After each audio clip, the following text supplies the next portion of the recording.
everybody, and welcome to the Paranormal Portal. I'm your host, Brent Thomas. Thank you so much for joining us today. We've got an epic show ahead, but just remember, if any of you have experiences you'd like to share, I'd love to hear from you. You can either email me at paranormalportalradio@gmail.com or head over to paranormalportal.net and scroll down and find the button that says Interview Me, and that'll allow you to look at a calendar of possible times and dates and find a date that works for you. Love to hear your stories, so definitely get in touch with me.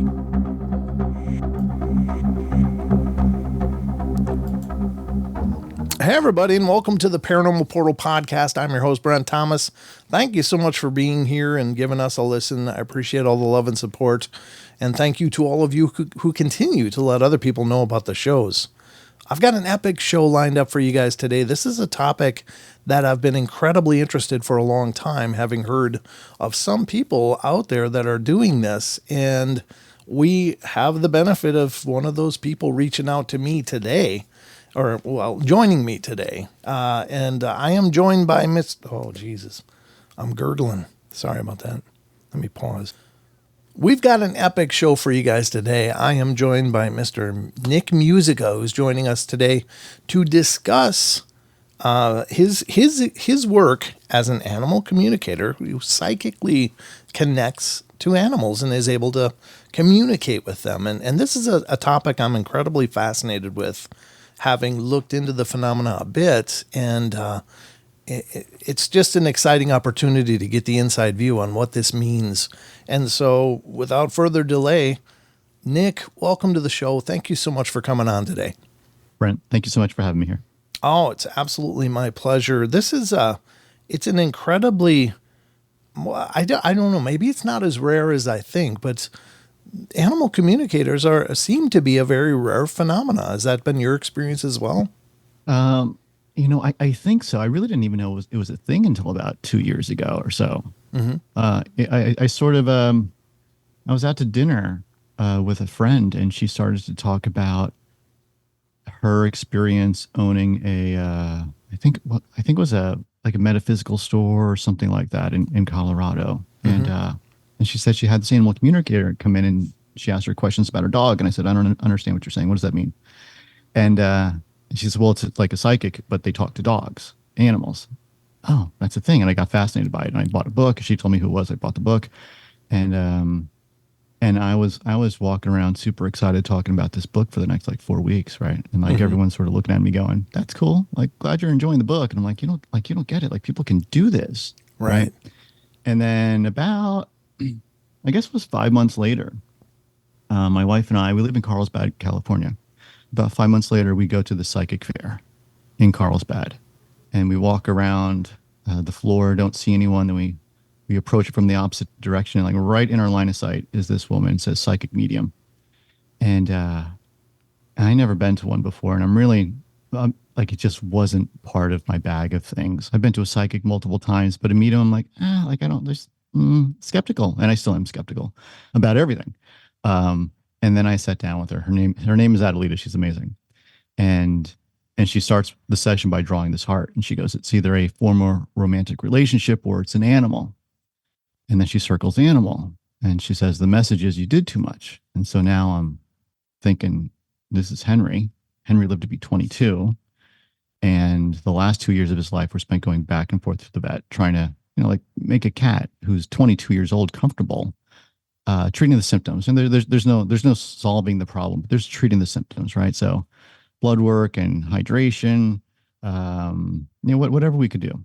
And so you did too much was a great summary. And then she says, they're now showing me Dr. Dolittle. They're showing me that you can talk to animals and it's going to be easy for you. And I thought, oh shit, I never heard anything more truthful in my life. I could not tell you why I feel this way, mm-hmm. but 100%, this is how I feel. And that was the beginning of it all. That's amazing. And yeah. I've gotta wonder, have you found that this is the case a lot of times through your journeys? And again, you said you're skeptical, and I share that as well. I'm an optimistic believer in a lot of ways, but I'm also cautiously skeptical because there's a lot of claims out there that people make. But Yeah. is there a difference between communicating with animals per se, and then reading people and possibly communicating with spirits? Is there a distinction between those, or are they kind of one and the same? Here's how I describe it to people when they, and I ask people to fill out a form when they come to me. And have you ever been to an animal communicator before? Yes, no. And some people say no. So it's either yes or it's no, right? And so the people that are yes, I still tell them the same thing because it also applies to them, because everyone who does this thing, whatever this thing is, be it mediumship, psychic, or animal communication, we all do the same thing. It's also very different for each person in each one of those categories. And so I ask people, have you ever been to a psychic if they've never been to an animal communicator? And if they say yes, I go, great. Well, this is sort of that, except I get my information from animals typically, and they get it from their guides or wherever it may be, right? But when it all comes down to it, the commonality of it all is we all have guides. Sure. Right. And so that is the thing that will show up. Like for me, it'll be animals show up. And sometimes it's hard to distinguish between, like, when I'm going for a while, like I'm 30 minutes in getting information, like, is this still the animal or is there something else that's happening? Sometimes you feel the shift. Mm-hmm. And other times, I mean, I just wonder, like, it's been 30 minutes, like this is still coming from Fluffy, for like, that's a terrible name. No one has ever come to me with Fluffy. But I attribute everything I get when I tune into the animal for the person to the animal, unless it's very clear that it is a shift in energy that shows up, because I know how it shows up for me when I'm doing my own meditation. And there's a difference between where the information comes from a guide, shall we say, versus my cat who has shown me things. That's really incredible. I guess we should probably go back to, so you had this reading. Yeah. It was indicated that you would communicate with animals, but yeah. How did that happen for you? Was there just a moment, or how did this all break through? Yeah. Oh, breakthrough is a generous term. So here's how it happened. So we go to the fair. I come home, and I'm like, I'm going to do my regular meditation, and I'm going to tune into my living cat Chucky, and I do that, and suddenly I see this bright light. It's the type of light you would read about that's associated with like higher level beings, spirit guides, angels, things like that. And I think, there is absolutely no way this is my cat, man. Like he shits in a box, he shits on the floor. He's not a higher level being. This is not what's happening. Sure. So I call up Adelie and I say, it's not working. Never mind being easy. Like, this whole thing is not working. And she says, well, the reason why it's not working is because you're expecting things to show up in a specific way. And that's not how this works. You have to be the channel, open up to it. Information you get is the information you get. Okay. So I decided to do it again, give it a second shot. And so I bought a slew of animal communication books, and I bought a couple animal communication sessions with folks who do this thing called animal communication, to try to see, like, how does any of this work? Mm-hmm. And one day when I had a session booked just like this on Zoom, I stand up from my dining room table to come to this computer, and I see this flash. I see this flash of Return of the Jedi, and it's a scene at the end. It's the ghost of Obi-Wan and Yoda. Oh. And I'm like, oh shit, I'm being shown a student-teacher relationship. And then it's definitely coming from Chucky. And now I'm like, that bright light. Okay. And I'm realizing as I'm seeing this quick little vision is, oh, you're the teacher, I'm the student. Like, that's super clear. Mm-hmm. I know who's in charge in here from this perspective, right? And then I got on the line with the animal communicator, and she validates, we're here to talk about and this long and Chucky. And then she goes, do you know who he is to you? I go, mm-hmm. Yeah, he just showed me. And then the conversation was 30 minutes about what all that means. Wow. That's really powerful. Now, yeah, it's super cool. Would you equate this, a lot of shamanistic traditions, Aboriginal, Native American, etc., they do apparently communicate with animals in much in seemingly much the same way. So do you consider this maybe a shamanistic sort of tradition that You you're know, connecting yeah, to, or have you not you know, defined it? I have no idea, and to be honest, I'm struggling to find someone who knows more about that background, so I can have a conversation with them about that. Because that's, I mean, I've heard enough and read enough where I go, like, this is solidly in that wheelhouse, right? Yeah. And I don't have anyone I can talk to about that, and I would love to just like understand from their perspective, like, how does it work in your culture? How does it work historically through time? Because this thing sort of just popped up on the radar and it's happening now. But like that's because this was not my culture. This was Right. not a thing that I grew up with, and the conversations were around these things. But for other folks who grew up in these cultures where this was alive and kicking, I would love to just have a conversation with them. The closest I've come to that type of conversation is there's a gentleman. God, uh, I know this is a faux pas. He's either in Cambridge or Oxford. I think it's Cambridge in the UK. Okay. Uh, Dr. David Luke. And a buddy of mine sent me a survey about psychedelic experiences and talking to non-human entities. And I was like, oh, well, I've done both of those things and both those things at the same time. So I want to take the survey. And so I took the survey and I'm going true, true, true, 10, 10, 10. Like everything is like, oh, like you're asking questions that no one has ever asked. Right. And this individual in the survey. And I thought it was fascinating because clearly these questions are coming from an informed perspective and I don't understand that perspective. So I reached out to him and he's like, yeah, like this is a thing other places. And I'm doing research on a bunch of different things, this being one of them. Thanks for taking the survey. And we had a lovely chat about it. But it was, I mean, when this showed up, and there was multiple iterations of like, what is going on in my world right now, right? And like, am I losing it, or what's happening here? Sure. And I'm not the only one to have this wonder of break from reality, right? Like when you go from not hearing and seeing and feeling things to hearing and seeing and feeling things, and and some people go, but so do you have a history of mental illness? Like this is not Son of Sam shit. Like I'm not hearing the neighbor's dog saying to go do bad things. That's not what's happening. And if that's what's happening, then you should maybe talk to someone else. Right. That's because that's a totally different thing. But that showed up for me like in 2017, 2018 because of meditation, because of psychedelics. And then the animals were on top of that, right? So other than seeing things and feeling things from guides, from cactus, psychedelic cactus or whatever, it was now coming from the animals. And so that was another like, well, this is just different. Sure. So I already went through that 9-month period of like, is this real or is this not real in 2019 or so? And at some point you got to go. And here's the conversation I have with myself. It doesn't matter what my choice is. I don't care. But I do need to choose. Like I can't be in this middle ground of these cool experiences. Is it real? Right. That doesn't help do anything other than cause confusion. And so it was undeniable. I couldn't deny the things that I was experiencing.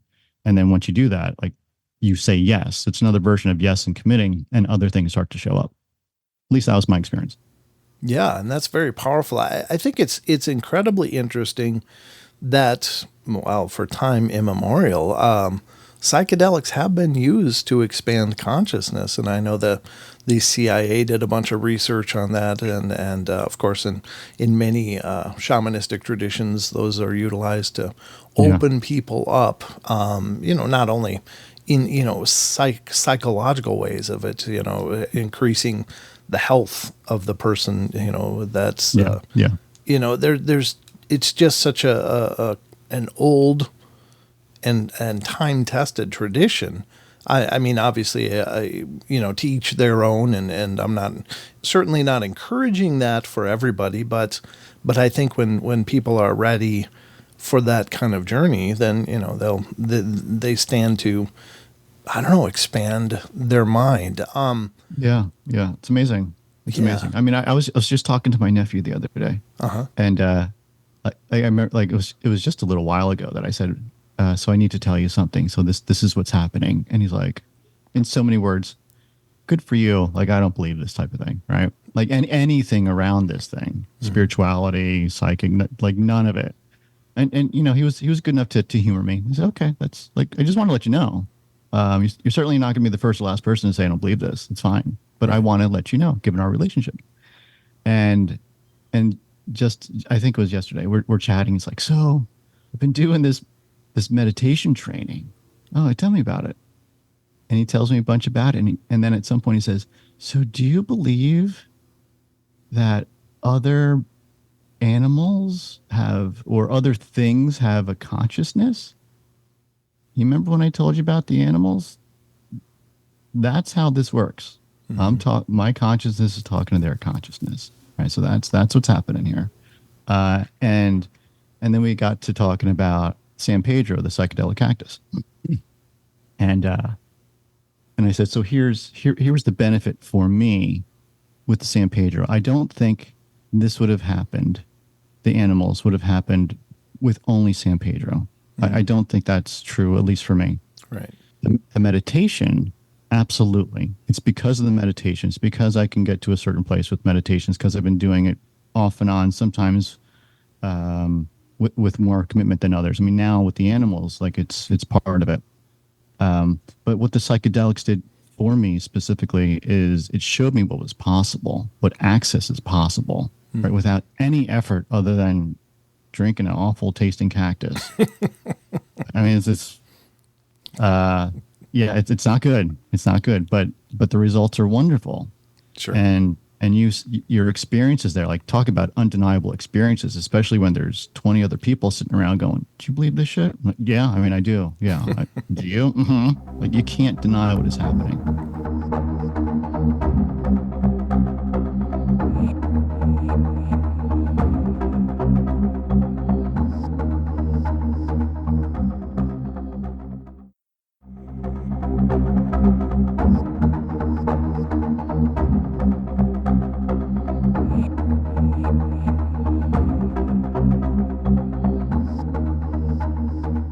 Now, does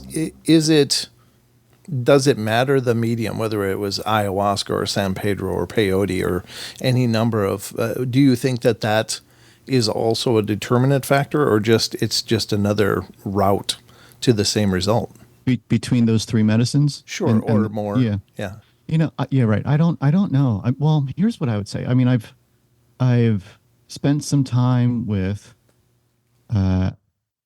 LSD when I was younger, synthetic mescaline when I was younger, and mushrooms when I was younger. And in this stage of my life, we'll say San Pedro and mushrooms. I don't get mushrooms. I don't understand it. A lot of folks have a good relationship with it. It doesn't. I haven't found anything that I would go, oh my goodness, I want to talk to you about this. It just doesn't hold the same interest for me as San Pedro does. For whatever reason. And I went into San Pedro sort of willy-nilly. And it was, a buddy calling me up going, you're going to come with me on Saturday, right? And I don't know what you're talking about. And then he says, I told you, like, we were going to do this thing if my other party dropped out. And so you said you were going to do it. And I said, I have no recollection of this. Tell me what this is. Oh my God, all day long. What are we doing? And I go. And then, between whatever it is, Wednesday, Thursday, and the weekend, I'm like, what the hell? Like, what is San Pedro? And I'm trying to figure it out. I'm like, psychedelic, spiritual, talk to God. Like, that's the context. And I was like, Wow. I'm comfortable with the chemical, but the context is completely new to me. Right? I just don't understand it. Sure. And then you show up and there's 20 people hanging around and they're all nervous about what's happening. And I remember asking someone like, so what brings you in today? And she goes, well, I wanted a chance to talk to God. Okay. I guess that's what's happening. So, I mean, my experience was significant in terms of experiencing some connection that is easy to slip into, easy to slip out of too. But it's palpable. It's incredible. I just think it's fascinating. I mean, honestly, I have almost no experience with those kind of things myself, but I've always been fascinated by what people have reported not only experiencing, but the after effects of which, can be profound. But if you don't mind, could you walk us through a little bit of the process that you go through in order to communicate with these animals? Do you have a personal formula, or is it incumbent upon situations and it varies? It's here's the basics of it. Is I have a daily meditation. Mm-hmm. That's my practice. Right? That's the training, and then the event is talking to the animals. So there's talking about animals, hair floating on the mic. Um, so there's the daily practice is helpful. It's meditation where there's a grounding and then there's a connecting with spirit source, whatever you want to call it. The other thing would be when I'm tuning into the animals, it's a similar type of grounding and then connecting. And then there's a specific finding of the animal. Right. So it's an opening up and welcoming in the animal as long as they want to talk to me. And so I've learned that when someone has a high intention for me to talk to their animal, super easy, super easy. They just show up. When they don't, when they're more curious of like, what's this whole animal thing? Like, what's going on? They're more curious about how it works and what it could do and can they do it? And that's a different conversation. Right. So it's really like sometimes I think about it this way. So like there's a song by Elton John where Rocket Man, where he talks about, all the science I don't understand. It's just my job 5 days a week. Right. Like, but you got a rocket into space, right? Like that's what's going on here. And it feels a little bit like the same thing. Like I could walk you through and it sort of doesn't make sense until you actually have the experience. Right. And so I would say that's the basic process. Do a meditation and find the animal. And that's overly simplifying, but that's sort of what it is. And then you share the space together. But I would say for folks who have a meditation practice and you want to start to experiment with like this, I would say there's three things you can do. One is there are no coincidences. Like when you go out into the world and you see things, you go, oh my God, isn't that so crazy? No, it's not. Like, so for example, I was just thinking about you earlier today, Brent, and then you called me. Dude, I was just thinking about you. What a weird thing. You can't do anything with weird. You can't do anything with weird, right? You're just going to get weird and then weird and then weird. But when you start to see them as breadcrumbs, these events as breadcrumbs, you start to see other things out in the world. Like I keep seeing the same numbers. I keep seeing the same things. Like what's going on? For a while, I saw the hour and 20, the hour and 4:20, 5:20. And I'm like, what the hell's going on? It took me a while to figure it out, but that was one of the things that was showing up. So no, there's no more coincidences. So just take it out of the vocabulary. The other thing is going to be the channel. Like you do get what you get no matter what it is. And you got to be good about asking good questions to get it. Tell me about X. Be very clear about what it is. And that tends to give good information, and don't throw your own narrative in there. So here's a good one. So I was in Mexico last July, not this month, a year ago. And it was like our first time getting out of the house since COVID, right? So we go to Cabo and there's all the touristy things we can do. And we're there and we go swimming with dolphin. And I was a little cross before going. I was like, I don't know if I want to go. They're in a big tank. I never liked animals in cages. It's just not my thing. And then we go. There was a time where the trainers at the head were on this like little shallow end of the pool, shall we say. The trainers at the head of the dolphin give the dolphin fish. And there's three of us on either side of Liz the dolphin. And I'm on the right-hand side near her tail. And I was like, well, let me see if she wants to connect. Is she game to play? And so I tuned in, and very quickly I felt Liz show up. You get this little wave of it, like this push of energy, like things change. And then I got this overwhelming feeling of sad. And I'm thinking, because you live in a tank, right? Like, wouldn't you want to live in the open ocean? That's obvious to me, but that was my narrative, right? So I'm not being the channel anymore. Sad was the channel. The energy was the channel. Now it's my narrative. And I recognized what I was doing. I was like, that's not what's happening. That's not how you do this. So I let my narrative escape. And then I just asked why. And all I got back was family for Liz. And so afterwards, I said to my wife, I got to validate something. I went to the trainers and said, we had such a good time with Liz. I'd love to know about her family, mom, dad, siblings, what's going on. And they said, well, dad's not on the planet anymore. Okay, that doesn't feel like that's what's really at play here. What about mom and siblings? Oh yeah, mom and her sister are here. Oh, well, where are they? Oh, they're in the other tank. What do you mean the other tank? You see over there past that wall? Uh-huh. Yeah, there's like a 2-foot barrier between this tank and that tank. Oh, they're over there. Mm-hmm. Why are they over there? Well, because when mom had the second baby, Liz still wanted attention from mom. So we had to separate Liz from mom and the baby. And so mom and the new baby have been in the other tank so that nursing and that type of thing can happen. And when was that? 3 years ago. How old is Liz? 5.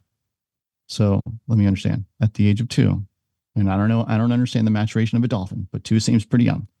Mom and sibling were taken away, and they're all but like 2 feet apart. And I haven't seen them.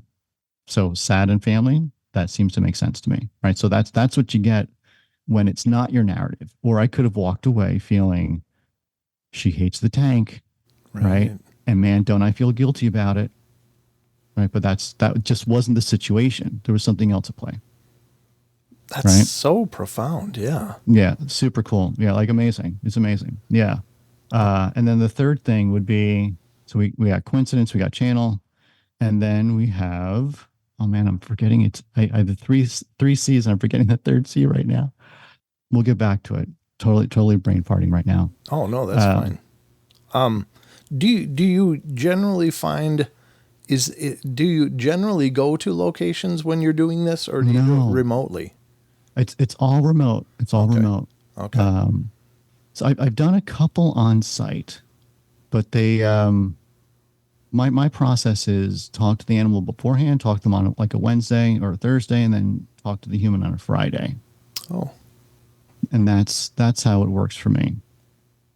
Some folks can just like at the psychic fair, like people are just like, come on, get in line and I'll give you a reading. Like that's not me. I don't do that. Sure. I need my own space, my own time to do it. And maybe that'll change at some point. But right now that is how it works is just carving out time beforehand and then going in front of the human and saying, here's what happened. Here's what we'll say Liz told me about whatever the things are. Mm-hmm. Yeah. That's fascinating. Now, does the connection matter between the two differences between being present or just being remote? For me, it's just distracting. Oh, okay. Yeah. I mean, there's some folks, some psychics even, who'll do the readings online, but they won't turn their camera on. It's distracting. Okay. Right. It's another thing for me to manage. Like I got to manage is this thing working? And now, there's a person in front of me, and versus just like being in your own space and just the information's coming. Yeah. Different. So for me, like, not that, I mean, Liz was in person. I volunteered at a horse rescue for 9 months. That was all in person. The horses showing up and having communication with the horses. Like the random dog at Home Depot was in person, right? Like there is just a lot of in-person things that have happened. Some intentional, some not so much. But just about every person I talk to about their pet who wants me to talk to their pet has been remote. Okay. And when you're getting these impressions, does it seem like a foreign mental process to what we usually consider a human mental process, or is it pretty much the same? Because I can't help but think, generally we regard animals as just, below us in terms of mental acuity and in terms of mental processes. But has that been your experience?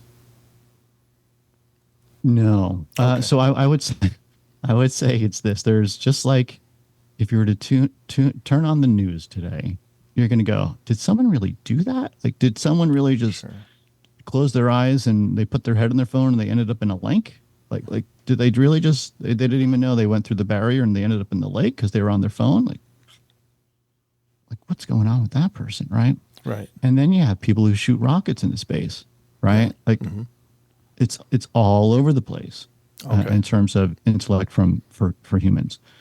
Animals, I mean, my little boy cat is amazing. I without any sarcasm or lack of commitment behind it, say that my shrink is a cactus and it's my cat. I get guidance from both of those. Wow. And that little boy cat, like when he showed up, he's like, "I'm your teacher. I'm a higher level being." He was not kidding. There was, I mean, there was a time where, and commitment is the third C, right? So like, well, we'll get to it if we want to.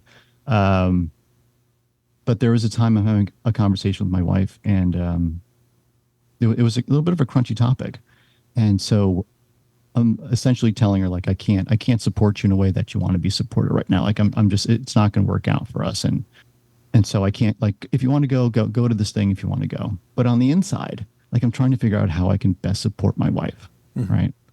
And what that really would equate to would be a bad time for her, a bad time for me, a bad time for us, self-sacrifice, money, time, all the things wasted. Like it just wouldn't be a good thing, right? But I'm trying to find the angle to make it work, to make her feel better and make me feel better about making it work. And the conversation broke up, and I didn't say any of that to her. All I said was, "Bad idea. Here are the reasons why." And after the conversation, I get my guitar out and I just started tooling away. And the guitar case is open. And Chucky goes into the guitar case, which is not abnormal at all. Okay. But then he starts to scratch in the guitar case. And I'm like, "What are you doing? Like, go use the litter box. What's going on here?" He turns the corner as if he was going to go to the litter box. And I lose line of sight of him and just go back to my, like, my inner dialogue and tooling away on the guitar. And then I hear my wife say, "There's shit on the bed." And I was like, "Whose side is it on?" "It's on your side." I figured it would be. So a couple days later, I tune into Chucky and I'm like, "Can we talk about the shit on the bed?" And he gave me a framework for situations that you should not be involved in. And it went like this: what's in it for me? What's in it for us? And there's nothing in it for them. Like that is not, we don't care about that. And so in this context, it would have been nothing in it for me, nothing in it for my wife, nothing in it for us. Like it was like, so when he shows up, he is just like, "This is what's happening." And like, "You failed. Here's your grade. It was shit on the bed." Right? That's what it was. Versus, I talked to a woman a few months ago, and sometimes I get this impression of the animal, sort of like this overall, like how you show up, how you feel type of thing. And I was like, it was a little confusing. It was like your dog was running around everywhere, but in like slow, muddled like movement. Like what's going on? She goes, "That's my special needs dog." And I was like, okay, all right, got it. Right. So a dog that's not going to give you the type of guidance that Chucky is, but super fun. Yeah. And then proceeded to show me all the fun that we have. And she's like, "Yep. No. Oh yeah, no, that's true. Yeah, it was cool." So all over the place. That's really wild. I think about things like for instance, a bird, like a parakeet or something, which, seems like it would be a much simpler kind of life form in contrast to like a dolphin or a dog or, a whale or something like that, or elephant. But it just doesn't seem to matter. Yeah. It doesn't. And so like we like to, my dad says this, like my dad is a retired school psychologist. Mm-hmm. And so he'll reflect on, when I was in school, they would talk about animals being stupid and not reasoning. And, I've seen the cat and step outside of the snow and trying to find a path between here and there without the snow involved. And it's like, well, it's so funny how we come at it from that perspective. Mm-hmm. Like, because that's what we know. Like, right. Can they, if they were to take a math test, would the animal score an A, B, or a C? It's not relevant. Right? Like that's not the intellect we're talking about. We're talking about something different. Sure. Right.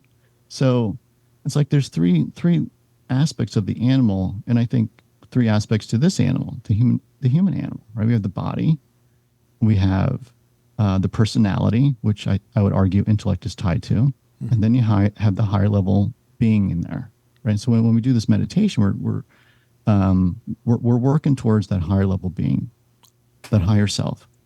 And so who's to say where any being of any kind ranks on that scale of higher self?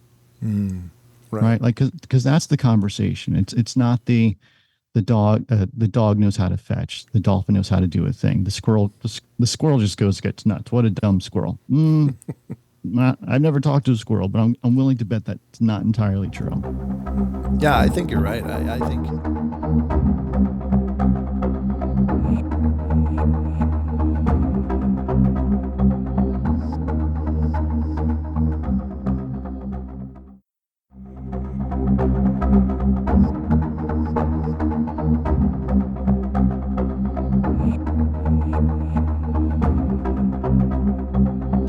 It's amazing the amount of stories that are out there of animals seeming to take on almost angelic qualities in how they, would arrive at a place where they were so desperately needed, and it was like they were guided, or they're in touch with that higher consciousness, and are led by it. But it is fascinating to think about, because when I refer back to like the shamanistic traditions that I don't pretend to be incredibly well versed on any of it, but it does, some of the claims of things that were shared. It sometimes it almost is like this animal network that can communicate through it. I've heard of these Aboriginal claims of, well, the bird told me that this because the kangaroo told him that, and so on and so on, and it's like, wow. And I think consciousness is universal, and it's hard to fathom. And maybe it's our ego, but I really think that we're missing out on a profound part of the experience of being here by not acknowledging that emotional intelligence and the guidance that it can provide, especially in our Western cultures. This is a zoo. Yeah. I mean, that was one of the things that came out of the conversation with David Luke was Professor David Luke, when I talked to him about communicating with animals, and he goes, it's an average conversation other places. It's just not here. The West is way far behind, or something like that. I don't want to put words in his mouth, but that's a recollection I had from the conversation. Yeah, it seems like we're missing out on a whole bunch. And have you done this and had how do I want to say this? I don't want to say negative, but have you had bad experiences talking with animals? No. Okay. No, I'm trying to think of like, what is there anything like that at all? No. Not even close. Okay. Not even close. They all have their own personality. They all are interested in right now, the pet specifically, for lack of a better word. Sure. The commonality with all of them is they're here to help, right? So imagine, and I don't know how this fits or doesn't fit with people's belief system, but here's how I think about it. And I remember reading the word reincarnation for the first time. I was like 17 or 18, like in an Edgar Cayce book, and I'm like, what the hell is that? Mm-hmm. And I was like, oh, this soul thing, and before and after, and my growing up was only 12 years of Catholic school, and it was very specific. This is how you think. This is how things are. This is the belief system. Well, what about that? That's not what this is.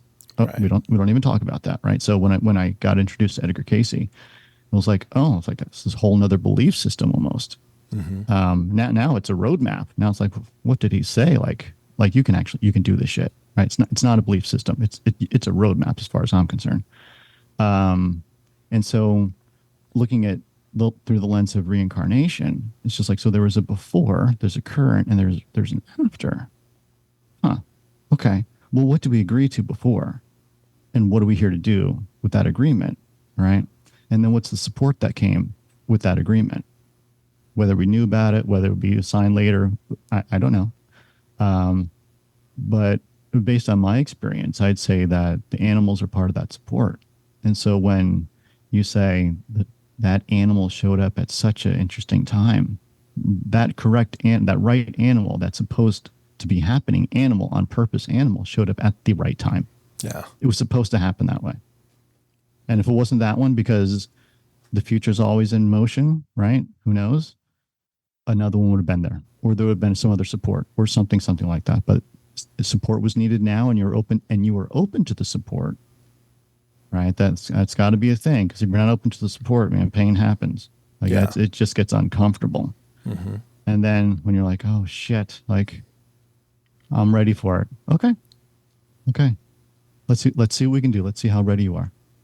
Yeah, exactly. And how transformative has this been for you? Now being able to tap into this and being able to help. I mean, has it really fundamentally changed who you are? Yes. Mm. Yeah. So I mean, since like 2017. So in 2017, I decided, and so this is part of the whole commitment thing. Like this is when I really started to commit to this bigger, broader conversation that we're having right now with all the elements in it. Right? And so in 2017, I said, I want to figure out what's been going on for 30 years, 25 years. And what was happening was they're called clairvoyant dreams. So here's a made up example, but I have a dream where I see a random dog on a random corner in a random city. Mm. That's the dream. And then a day, a week, a month, a year later, you drive by that random dog on that random corner in that random city. And that Sure. type of thing would happen off and on for years. And I'm like, I got to figure this out. So in 2017, I'm like, I'm going to figure this out. And I reached out to people and they're like, lucid dreams? No. Deja vu? No, it's not what any of this is. As far as I can tell, I'm time traveling in the future in my dreams and I'm living it. Like I couldn't find a definition. It was only in the past year that I heard the term lucid dream.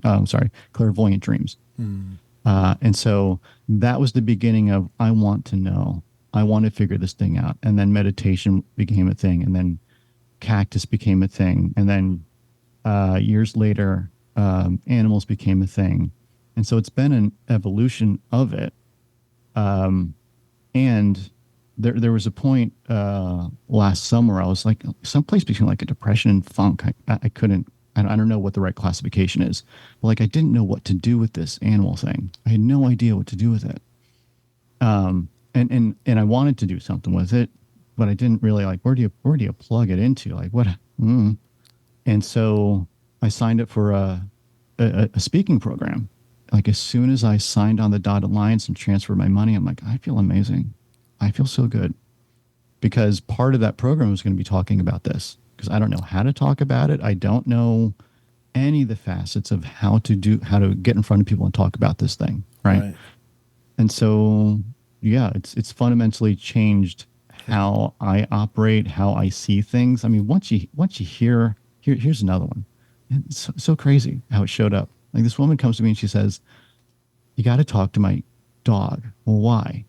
Because my dog's biting people. Oh. And this is what's in the form, right? Give me 3 questions. My dog's been biting people for years. Talk to my dog, tell him to stop. Okay. So I tune, it's a little chihuahua that I talk to. I tune into the little chihuahua, and the chihuahua says, you got to ask her about her job. Well, why am I asking her about her job? Because that's what has to change. Okay. I guess I am. And so I get in line with the woman. Did you talk to my dog? Mm-hmm. Did you tell him to stop biting me or biting other people? Mm-mm. Well, what'd you talk about? What do you do for a living? Well, I'm out of work. Are you? Well, I'm a personal driver. What does that mean? Uber, limousines? Yeah, something like that. How's that working for you? Well, my doctor says I shouldn't do it because I have spinal issues. And so an hour or two in the chair, very uncomfortable. Very uncomfortable. Okay. Here's what your dog said. And now we're talking about her job and maybe her prior job and the job before that, because, well, the dog hasn't been biting people since she's been driving. The dog's been biting people for a while. So are you angry and irritated about your job and in that physical discomfort? Have you not made the change and the dog is just reflecting that? Sounds like that's what's happening based on my experience with the dog and based on how you're showing up in front of me. All right? You're clearly not happy. Something has to change, and your dog is pointing to your job. Wow. So the biting was actually had almost nothing to do with anything other than to lead her on a journey to maybe find you, huh? Yeah. So people typically show up for a 3D reason.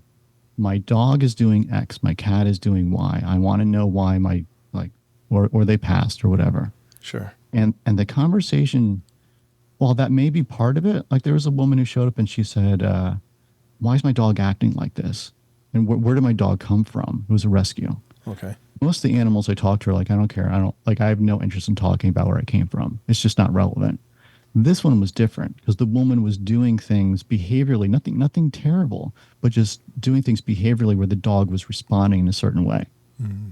And so the dog's like, look, I got trauma. Like people came at me quickly or they were pushy or whatever it was. And it was out of care that this woman was exhibiting this behavior. So the dog is like, I can't deal with that behavior. So I talked to the woman like, look, it's not you, it's the dog. And most dogs don't care to talk about where they came from, but this time it actually matters, right? And so there was a conversation to be had there, versus other dogs who are just like, no, let's talk about what's really relevant. Okay, and they lead the conversation frequently. Wow.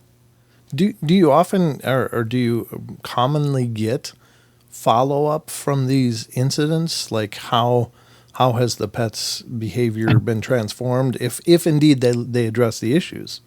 Right, and that's the other thing, right? Like, because a lot of the times it's that 3D conversation that turns into, oh, so here's your homework, Brent, Yeah. which you weren't necessarily expecting, Right. right? But like, if you want to change the situation, you got to change your job. So let's talk about that. Mm-hmm. Well, I mean, that's going to take some time, Sure. right? And so sometimes that closing the circle of the communication, more often than not, it doesn't happen. Oh. It just doesn't happen. If there's another type of behavior that shows up, that's going to be a reason why someone shows up, right? And there's multiple tools that I use. I mean, there's the plant where like the cactus, like you don't want to do it every day of the week, Sure. right? You got to get that information, you got to integrate it, you got to learn from it, you got like that takes time. Sure. Any of those behavioral or personality tests, you don't take it 2 days in a row unless it says you weren't consistent, right? But like what is showing up in terms of my behavior? What are the things where it's going off the rails? Now I get to fix that. And like I use a Harrison with my work, Harrison assessment, which is a behavioral assessment tool. Okay.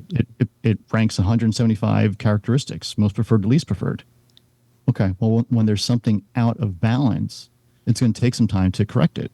And Right. so just using that tool as the example, they recommend about every 2 years to retake it. Okay. I Right. gotcha. And so this is sort of the same thing of like, well, we got homework to do. We need to actually do the work now. And so that takes time and integration. And then there's something different to talk about.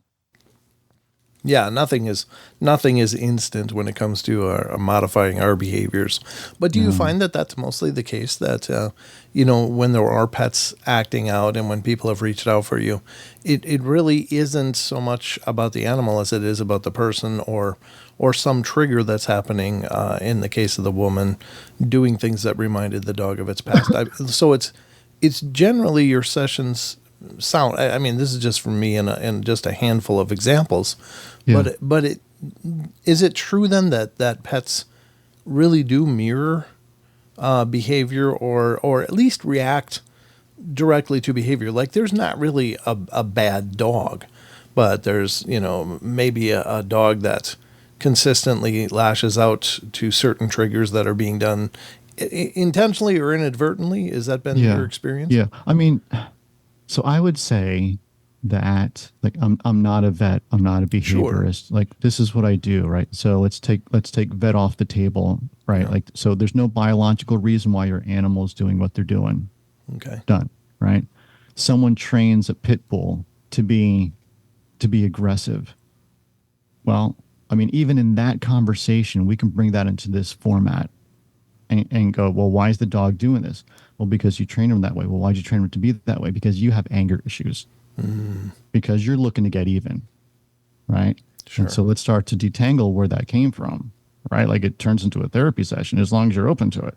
So that can easily carry over. And then there could be easily just behavioral issues because reasons, I imagine, or maybe there's something else to it. I'm not entirely sure, but frequently the animals show up with one of the ways that they teach is with that mirroring, and there's also modeling behavior. Like my little boy cat wants to play every night, right? And it's just like, well, does he like to play? He does like to play.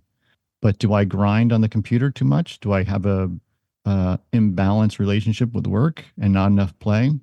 I do. Mm-hmm. Right. So it's like always this constant reminder of play, play, play. All right. Is he obsessed with play? No, he's not obsessed with it. Oh, You are just not at you just don't have enough of it in your world. that's a great mirror. Yeah.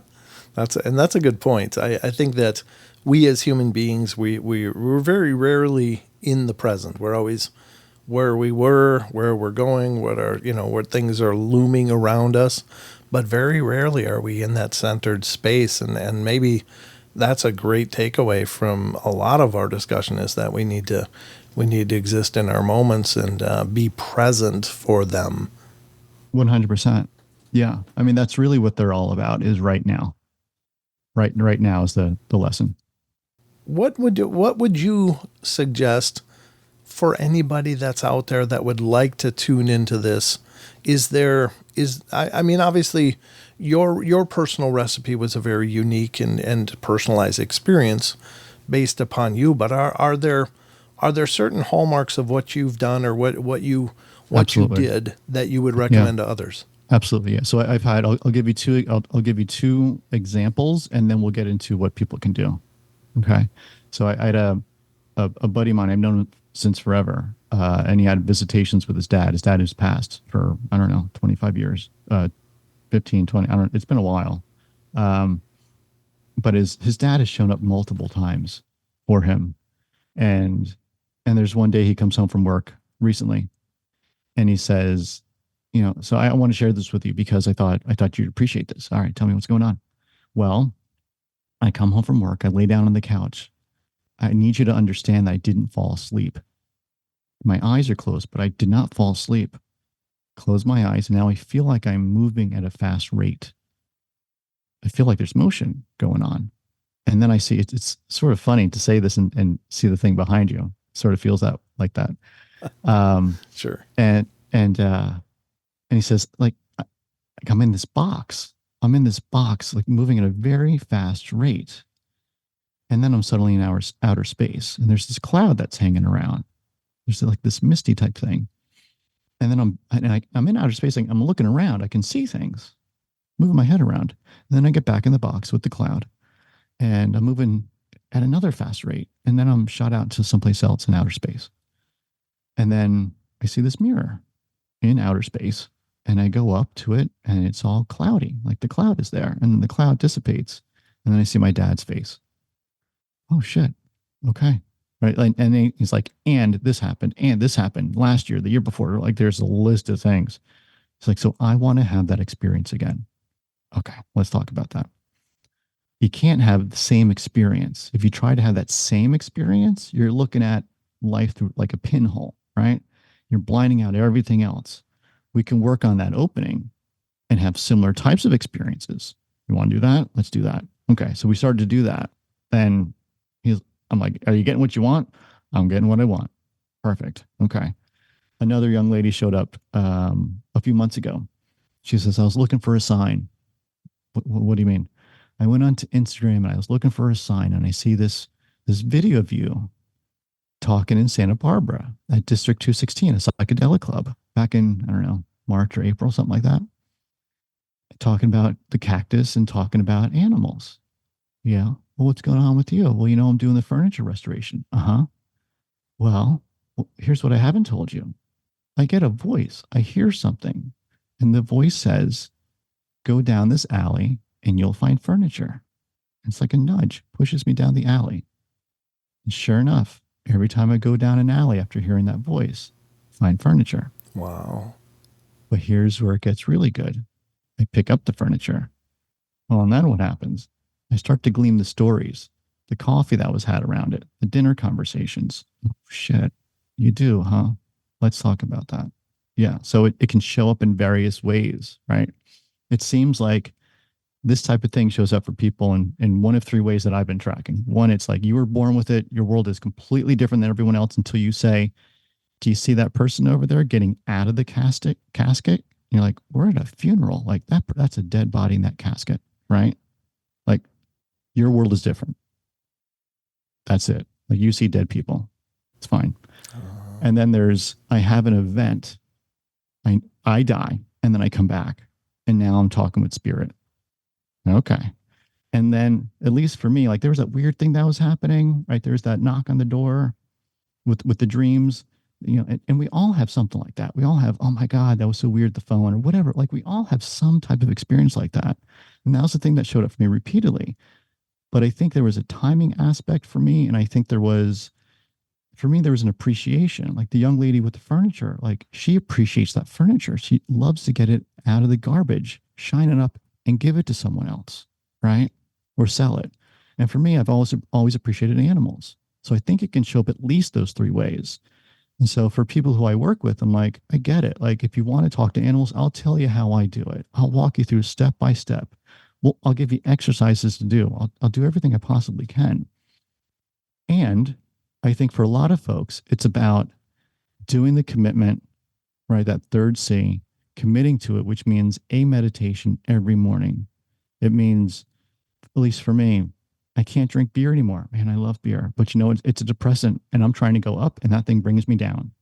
Right. So it doesn't work. It knocks me out for about a week. There's no such thing as a coincidence. If everything is a coincidence, you are not seeing things as they are. Right.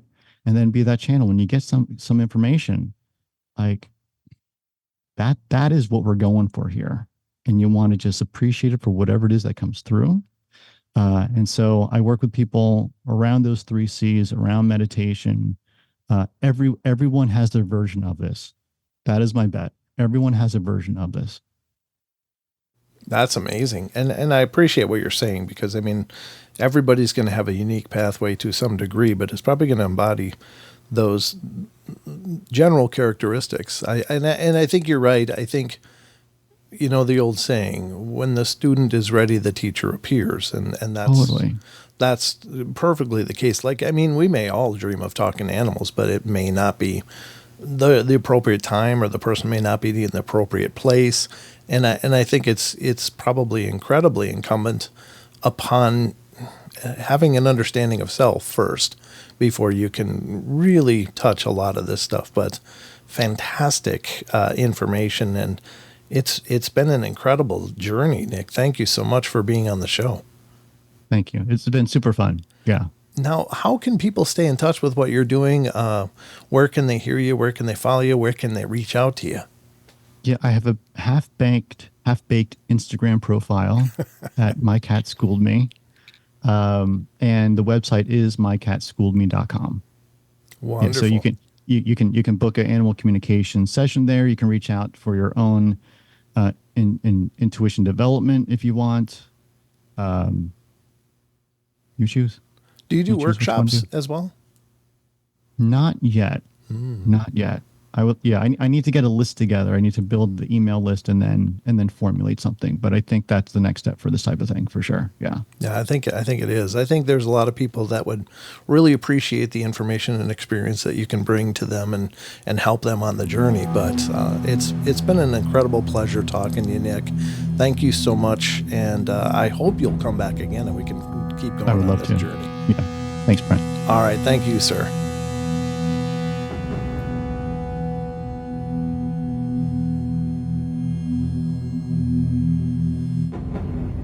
All right, everybody, that's going to wrap it up for us today. So hope you guys enjoyed the show, and thank you again so much for all your love and support. And remember, if you want to follow the Paranormal Portal, probably the easiest way is to head over to paranormalportal.net. And that's the homepage for the Paranormal Portal. And you'll find links to all of our different social media and sites and information about the shows, including our YouTube channel, which is youtube.com/paranormalportal. Or just look for Paranormal Portal on Google or whatever search engine, and you'll find links to our social media such as Facebook, Instagram, TikTok, and Twitter. So we're kind of all over the place, and we're spreading as well as we can. But anyway, thank you so much for the love and support. Y'all take care, and remember, we love y'all. Be good, be kind, be nice. Take care of each other, help each other out, find the magic in every day, and remember to laugh as much as you can. Until next time.